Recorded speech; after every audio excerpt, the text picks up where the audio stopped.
मध्य प्रदेश में क्या युवा नेताओं से ज्यादा कांग्रेस आलाकमान को अपने पुराने नेताओं पर विश्वास है? पहले से कमलनाथ पीसीसी चीफ है, विपक्ष के नेता की जिम्मेदारी भी वही निभा रहे हैं। अब पूर्व मुख्यमंत्री दिग्विजय सिंह को राष्ट्रीय मुद्दे पर केंद्र और राज्य को घेरने की जिम्मेदारी दी है, लेकिन बीजेपी ने इस पर सवाल उठा दिए। अब देखिए, नकारात्मकता की बात होगी तो दिग्विजय सिंह का ही तो नाम आएगा। वो राज्य जहां कांग्रेस की सरकार है, वहां पर जिस प्रकार से अत्याचार अनाचार हो रहा है, उसको रोकथाम की कोई कमेटी बनाई जाती और उसकी कमान दिग्विजय सिंह जी को दी जाती तो हमें अच्छा लगता। पर मेरा मानना है, एक कहावत है, जहां जहां पड़े पैर संतन के ताता बंटा ढार।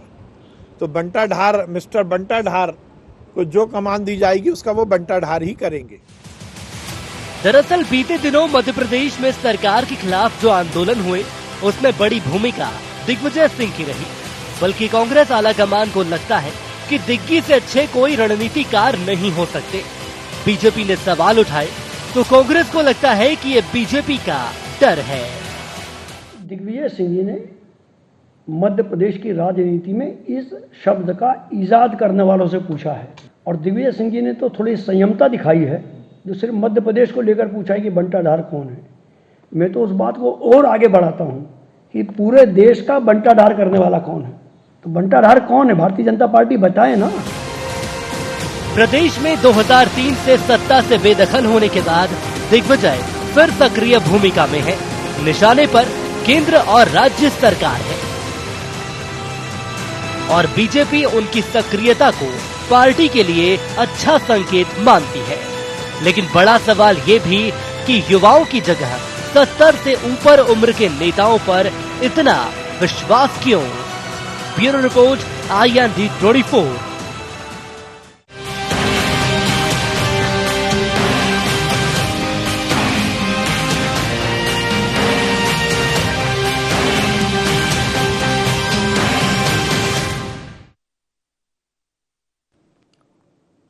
नमस्कार, IND एजेंडा इतना विश्वास क्यों में आपका स्वागत है। मैं हूं आपके साथ नवीन पुरोहित। चर्चा को विस्तार देंगे, उसके पहले IND एजेंडा के मुख्य बिंदुओं की तरफ एक निगाह डालते हैं। क्या दिग्विजय दूर करेंगे दिग्पराजय? प्लानिंग कमेटी का क्या है प्लान? राष्ट्रीय नेतृत्व को दिग्विजय पर भरोसा क्यों? कांग्रेस की प्लानिंग कमेटी का क्या जवाब देगी भारतीय जनता पार्टी?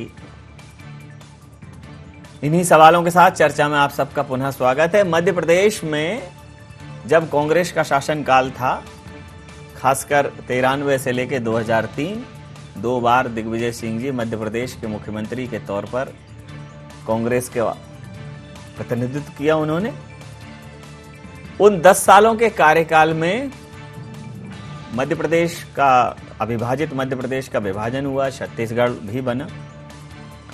उसके बाद बिजली, सड़क, इन जैसी मूलभूत सुविधाओं का भी उस समय संकट था। तो भारतीय जनता पार्टी ने 2003 में एक जोरदार वापसी की उमा भारती जी के नेतृत्व में, और दिग्विजय सिंह जी को मिस्टर बंटा धार कहकर संबोधित किया और उनकी इस छवि को, उनके इस चरित्र को इस तरह से निरूपित किया कि दिग्विजय सिंह जी जैसे मिस्टर बंटा धार ही हों।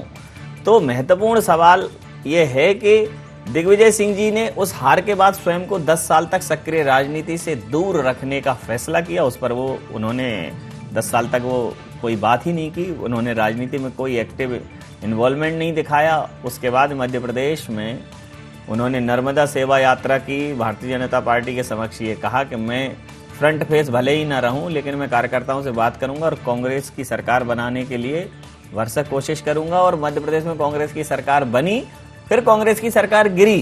तो दिग्विजय सिंह जी यहां भी प्रासंगिक रहे। दिग्विजय सिंह जी की महत्वाकांक्षा को उसके लिए जिम्मेदार ठहराया गया।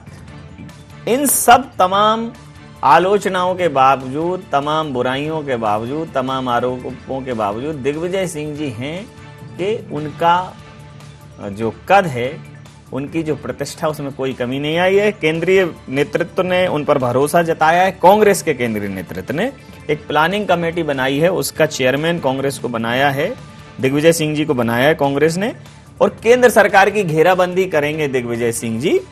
तो इसी मुद्दे पर करेंगे चर्चा कि दिग्विजय सिंह जी पर इतना भरोसा क्यों। हमारे साथ चर्चा में शामिल हैं दिव्या गुप्ता जी, प्रवक्ता हैं मध्य प्रदेश भारतीय जनता पार्टी की।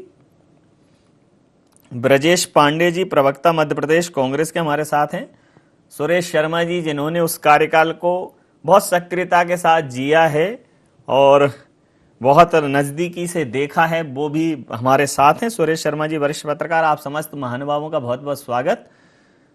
सीधा सवाल ब्रजेश जी, स्वयं दिग्विजय सिंह जी ने कहा है कि जहां उनका नाम आता है वहां कांग्रेस के वोट कम हो जाते हैं, तो केंद्रीय नेतृत्व उनके इस स्टेटमेंट के बावजूद भी अगर उन्हें प्लानिंग करने के लिए फ्री होल्ड देता है, उन्हें चेयरमैन बनाता है, तो आपको नहीं लगता कि ये भारतीय जनता पार्टी के लिए तो एक अवसर साबित हो? हेलो जी नवीन सर, क्या है कि जो भारतीय जनता पार्टी और उसका आईटी सेल है वो दिग्विजय सिंह जी को लेकर के इस तरह की बातें मीडिया में करता रहता है। जिस तरह की बातें भी आप कह रहे थे कि लोग उनके बारे में कहते हैं कि मिस्टर बंटाधार है, उमा भारती ने इस तरह का स्लोगन ही दिया था। लेकिन मेरा ऐसा मानना है कि जो केंद्रीय नेतृत्व है, पार्टी की राष्ट्रीय अध्यक्ष श्रीमती सोनिया गांधी जी हैं, उन्होंने जिस राष्ट्रीय मुद्दे पर और जिसके लेकर के एक डिमोन्स्ट्रेशन करने वाली जो पॉलिसी, बहुत पावरफुल कमेटी है, उस 9 सदस्यीय कमेटी का चेयरपर्सन अगर दिग्विजय सिंह साहब को बनाया है, तो मैं समझता हूँ कि दिग्विजय सिंह साहब उस चीज को जो है डिजर्व करते हैं। वो ऑल इंडिया कांग्रेस कमेटी के जनरल सेक्रेटरी थे और उन स्टेटों के जनरल सेक्रेटरी थे जहाँ पर उन्होंने कांग्रेस को जमीनी रूप से खड़ा किया था और वहाँ पे फिर से अपनी सरकार कांग्रेस को उन्होंने बनवाई थी।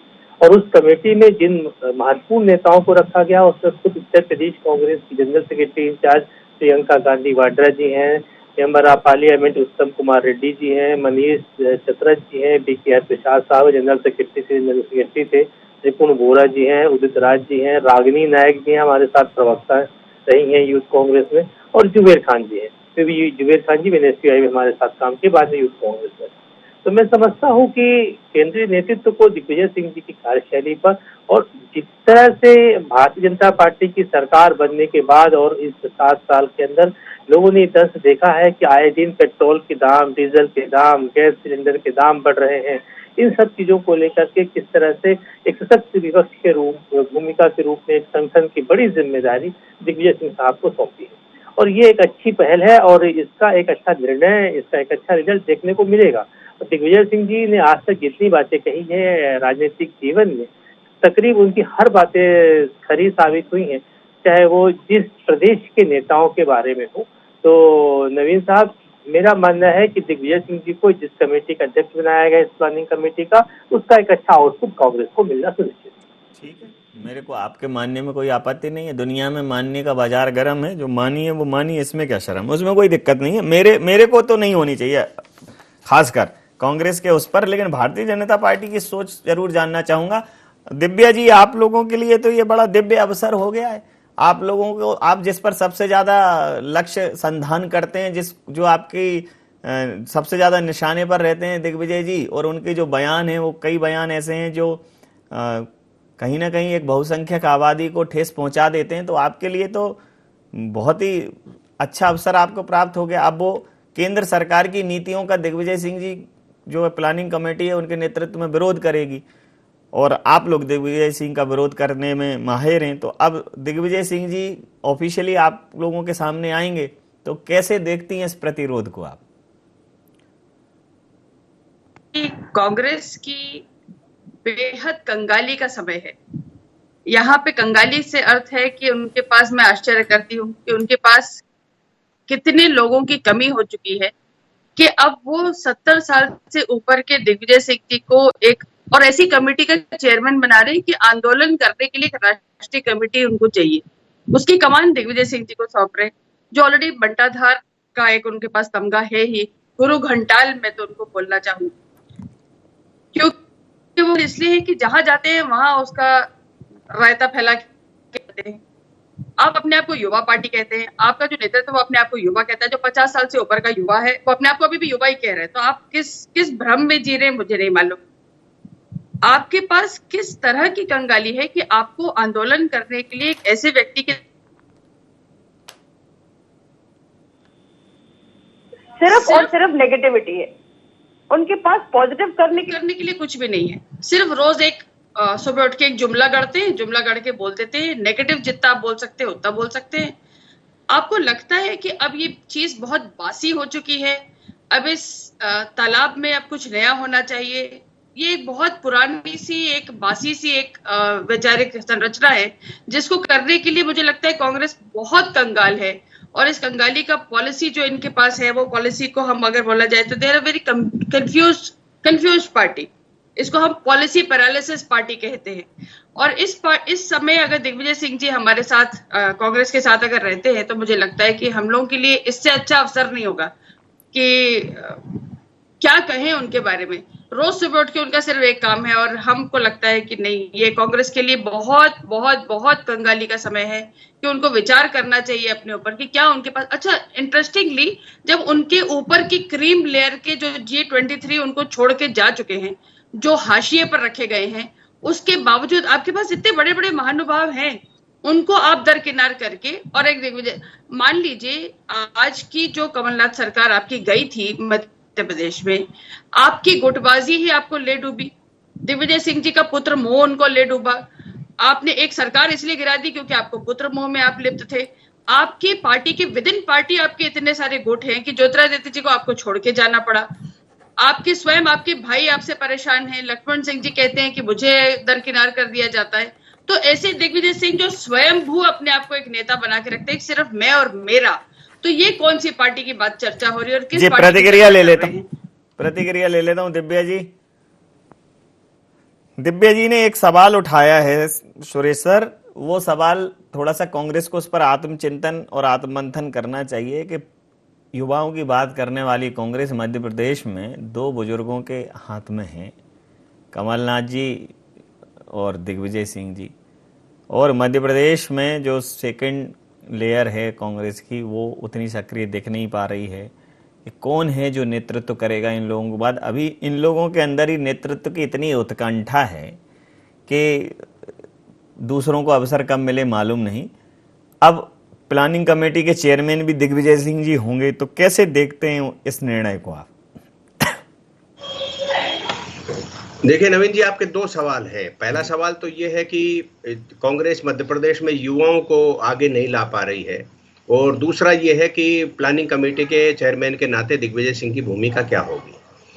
मेरा व्यक्तिगत मानना यह है कि प्लानिंग कमेटी के चेयरमैन के रूप में दिग्विजय सिंह की भूमिका सकारात्मक रहेगी, क्योंकि वो कंट्रोवर्सी खड़ी करने में एक्सपर्ट है। जैसे कमलनाथ सुगुफे छोड़ते हैं और कोई एक ऐसा डायलॉग मार देते हैं कि भाजपा 3 दिन तक बुहारी लगाती रहती है, ऐसे दिग्विजय सिंह की भी ये स्थिति है कि वो आंदोलन कराने के नाम पर जो है वो कोई न कोई ऐसा सुगुफा सुबेरे छोड़ देते हैं, जैसा कि दिव्या जी भी कह रही थी, और उसके लिए भाजपा जो है असहज हो जाती है और कांग्रेस आंदोलन की तरफ बढ़ जाती है।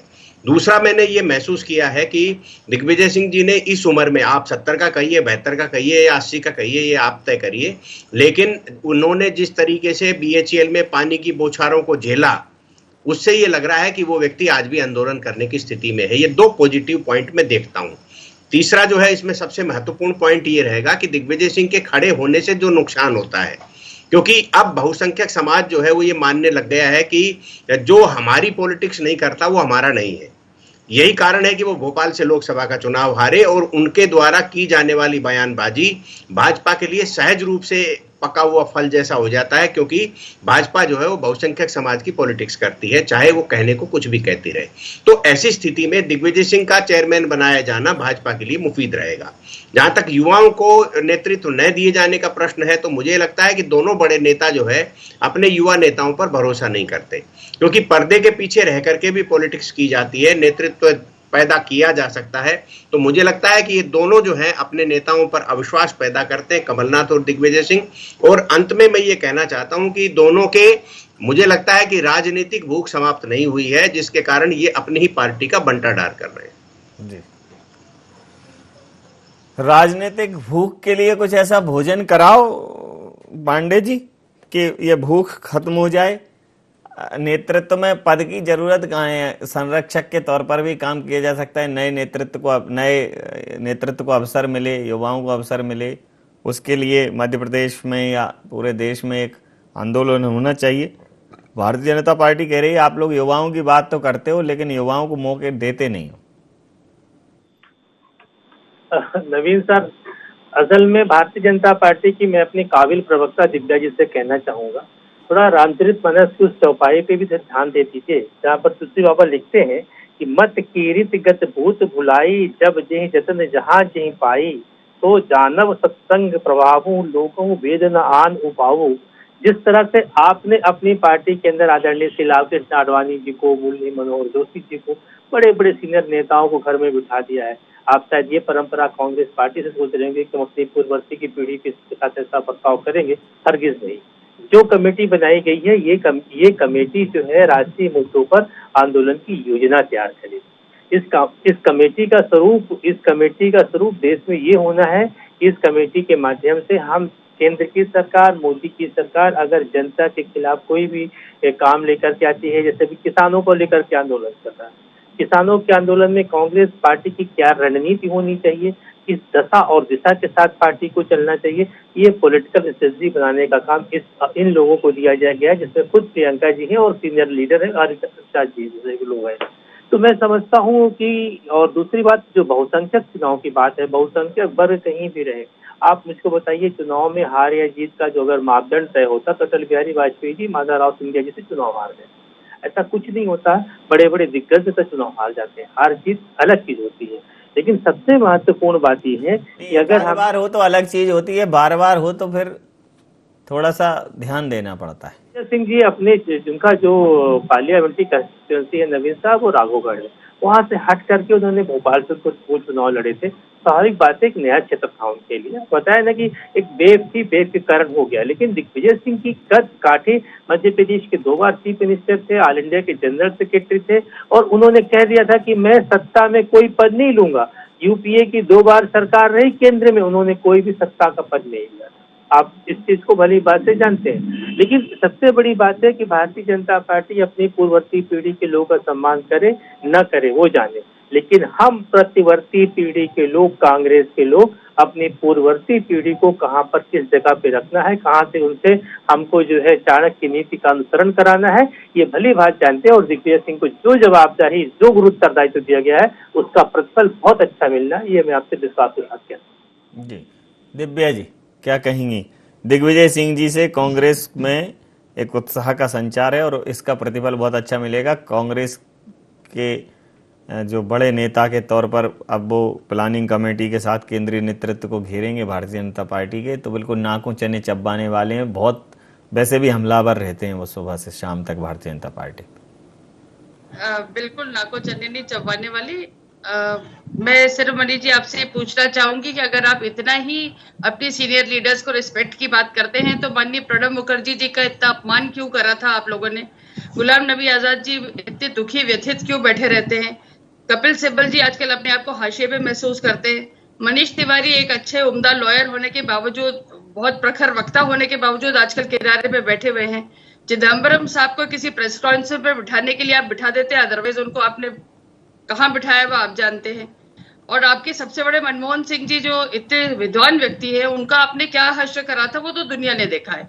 तो मनीष जी मेरा आपसे निवेदन है कि आप प्लीज अपना आत्मचिंतन खुद करिए अपनी पार्टी के अंदर कि किसका, किस सीनियर लेवल के पार्टी का, कार्यकर्ता का, किस लीडर का आपने क्या सम्मान करा।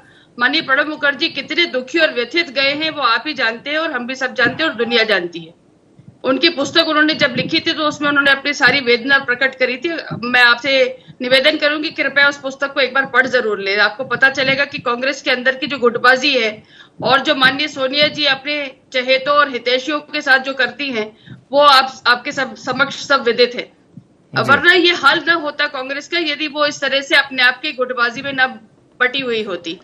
आप कल्पना तो करिए कि आपके पास इतने बड़े बड़े लीडर्स हैं और उसके बावजूद आप दिग्विजय सिंह जी को चुनते हैं। अगर आप इतने थे, विचार आपके अंदर इतना ही था, तो फिर आप किसी और एक सीनियर लीडर को लेकर आइए ना। गुलाम नबी आजाद जी को आप क्यों नहीं मौका देते? जी जी। और आपके यंग लीडर्स जो आपकी ओपन राउंड है। आप दिव्या जी की बात पर अगर आप कुछ प्रतिक्रिया देना चाहें तो दे सकते हैं। तो आपके अंदर जो आप बात कर रहे हैं उसका विरोधाभास इतना विचित्र है कि आपको स्वयं कंफ्यूज्ड है आपको, और एक्चुअली अब कांग्रेस एक्चुअली इतनी कंफ्यूज पार्टी हो गई है कि उनको समझ में नहीं आता है।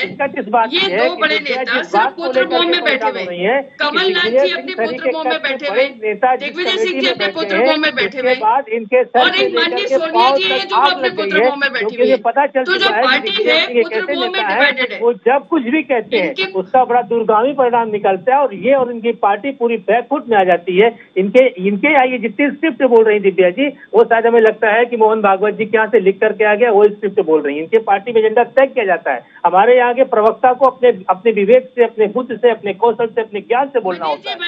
हम सबके पास विवेक है, हम सब बहुत पढ़े लिखे लोग हैं। दिव्या जी, आप लोग मोहन भागवत जी की स्क्रिप्ट में काम करती हैं। दूसरी बात, सभी लोग पढ़े लिखे लोग हैं। हमारे कांग्रेस में भी सब पढ़े लिखे लोग हैं। मैं खुद इंजीनियरिंग लाइन से निकल करके जो है जर्नलिज्म में पीएचडी हूँ। सभी जगह पढ़े लिखे लोग हैं दिव्या, जिसको मत करिए। लेकिन आप दिग्विजय सिंह जी को लेकर के जो टिप्पणी कर रही हैं, जो आप कह रही हैं कि अकाल है, टोटा है, ये टोटा आपके यहाँ होगा। हमारे यहाँ फर्स्ट लाइन भी मजबूत रहेगी, सेकंड लाइन भी मजबूत, थर्ड लाइन भी मजबूत रहेगी। इस बात को लेकर के आप आशंकित है, आपको लग रहा है कि दिग्विजय सिंह जी प्लानिंग कमेटी में आए हैं, तो दिग्विजय सिंह के कारण जाएगा। इस बात को लेकर चलिए, आप दोनों लोगों की बात पर प्रतिक्रिया ले लेते हैं। आप दोनों लोगों की बात पर प्रतिक्रिया ले लेता हूँ। आप दोनों लोगों की बात पर प्रतिक्रिया ले लेता हूँ। सर, आपने दोनों लोगों की बातों को सुना। अंतिम प्रश्न मेरा भी है कि दिग्विजय सिंह जी कुछ भी हो, मध्य प्रदेश की राजनीति में, देश की राजनीति में प्रासंगिक बने हुए हैं, बिना चुनाव लड़े, बिना किसी प्रकार का जनता का अभिमत प्राप्त किए, एक बड़ी हार का बोझ कांधों पे लिए और दिग्विजय सिंह जी सिरमौर बन रहे हैं, तो वाकई में आश्चर्यजनक और अद्भुत। देखिए, कांग्रेस में और भी समझदार लोग हैं, पर दिग्विजय सिंह को जिम्मेदारी दिए जाने का सीधा सीधा तात्पर्य ये है कि गांधी परिवार के सामने एक बड़ा संकट है इस समय, और संकट ये है कि वो ये मान करके चलते हैं कि यदि किसी युवा को या किसी ऐसे व्यक्ति को जिम्मेदारी दी जाएगी जो राहुल गांधी से बड़ा दिख जाएगा या प्रियंका गांधी से बड़ा दिख जाएगा, तो इन लोगों के लिए बड़ी दिक्कत हो जाएगी।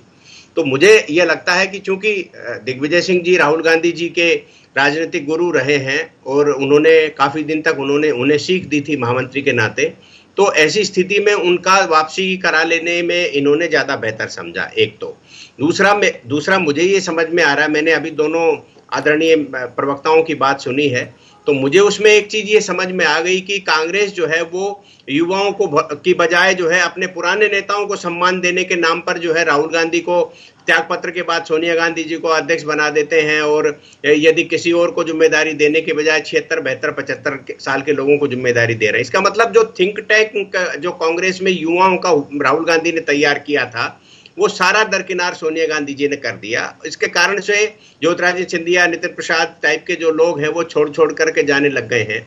आप देखते हैं राजस्थान के अंदर जिस प्रकार से सचिन पायलट को इन लोगों ने ऐसा स्थिति में लाके खड़ा कर दिया कि वो ना भाजपा में जा पा रहे हैं ना कांग्रेस में रह पा रहे हैं। मिलिंद देवड़ा को आप देख लीजिए, उसकी स्थिति ये हो गई है कि वहां महाराष्ट्र में उनकी कोई बहुत मार्केट वैल्यू नहीं कर रही, नीचे गिराई जा रही, क्योंकि ये सब राहुल गांधी के साथ के लोग थे, राहुल गांधी से बड़े दिखने लग गए थे, इसलिए इन सारों युवाओं को निपटा दिया। और कुल मिलाकर के इन्होंने जो बुजुर्ग और पुराने वो लेते थे, जितने लोग दंडमस्तक वो थे, उनको तो आगे बढ़ाया, और G23 वाले जो लोग हैं उनको साइड में कर दिया, क्योंकि G23 वालों ने कांग्रेस के पुनर्जीवन और पुनरुत्थान की योजना कांग्रेस के नेतृत्व के सामने रखी थी, जिस पर चर्चा करने की बजाय केवल जो है ऐसे लोगों को अपने सामने ले। अब आप जो हमारे मित्र प्रवक्ता जो कांग्रेस के हैं वो बता रहे थे कि दिग्विजय सिंह सत्ता लेके आए थे। अब गोवा में क्या करा था सबको मालूम है जी। मध्य प्रदेश में बेंगलुरु में जाकर के जिस तरह से वो प्रदर्शन करने लग गए थे, तो उससे क्या लाभ मिला? क्योंकि राजनीति जो है वो अपने फेवर में विवाद, समस्या, संकट को अपने फेवर में करने का नाम है। तो मुझे लगता है ये कहीं न कहीं दिग्विजय सिंह जी के साथ जुड़े रहते हैं। लेकिन मैं इन सबके बावजूद भी कहूंगा कि कांग्रेस में कोई जनाधार का नेता यदि है तो वो पूरे दिग्विजय सिंह ही है। मध्य प्रदेश की बात कर रहा हूं पर्टिकुलरली, मध्य प्रदेश में दिग्विजय सिंह से ज्यादा किसी का जनाधार नहीं है जी। कमलनाथ जी तो छिंदवाड़ा के व्यक्ति हैं, उनको कोई मध्य प्रदेश में जानता वानता नहीं है वो तो, और सत्ता में रह करके कमलनाथ ने जो अपनी राजनीतिक कबर खोती है उससे तो बड़ा कोई हो नहीं सकता। उन्होंने सारे सेक्टर के साथ जो है जिस तरह से व्यवहार किया है, तो वो एक्सपोज हो गए। 40 साल के बड़े नेता और 1.5 साल में जो है वो एकदम से ऐसे हो गए जो असफल मुख्यमंत्रियों की श्रेणी में माने जाते हैं। समय अब हमें इजाजत दे रहा है कि मैं इस चर्चा को यहाँ समाप्त करूं। आप समस्त महानुभावों का बहुत बहुत धन्यवाद, बहुत बहुत आभार। तो दिग्विजय सिंह जो है वो मध्य प्रदेश के पटल से अब केंद्र की सियासत में कांग्रेस के कर्णधार बनेंगे। एक प्लानिंग कमेटी केंद्रीय नेतृत्व ने बनाई है कांग्रेस के, जिसके चेयरमैन होंगे दिग्विजय सिंह जी, और वो प्लानिंग कमेटी केंद्र सरकार को किस प्रकार से घेरे, भारतीय जनता पार्टी केंद्र सरकार को, इस पर काम करेगी। तो दिग्विजय सिंह जी दिग्विजय सिंह हैं और दिग्विजय सिंह इस समय तो लगभग किंग हैं मध्य प्रदेश की राजनीति में। उनका जो अपना कद है, उनका जो ऑरा है, उनका आभा मंडल है, वो लगातार बढ़ रहा है। अब दिग्विजय सिंह जी इस कमेटी के माध्यम से केंद्रीय नेतृत्व की अपेक्षाओं पर कितना खरा उतरते हैं देखना दिलचस्प होगा। निश्चित रूप से इंडिया एजेंडा में इतना ही। आप बने रहिए IND24 के साथ और देखते रहिए IND24। नमस्कार।